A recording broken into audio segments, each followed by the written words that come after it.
नमस्कार मंडळी, मराठी होमी ब्लॉग त्या मराठी युट्यूब चॅनल मध्ये आपलं पुन्हा एकदा स्वागत आहे। आजच्या ब्लॉग मध्ये आपण जाणार आहे ते एक रहस्यमय विहीर बघायला। तर चला ब्लॉगला सुरुवात करूया। चांद मातला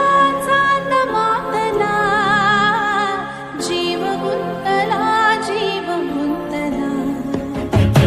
चांद मातला जीव गुंतला जीव गुंतला। तन मन कोरे अधीर झाले हुंकर वारे सुखावणारे। चांदण्यातुनी प्राण सांडला जीव गुंतला जीव गुंतला।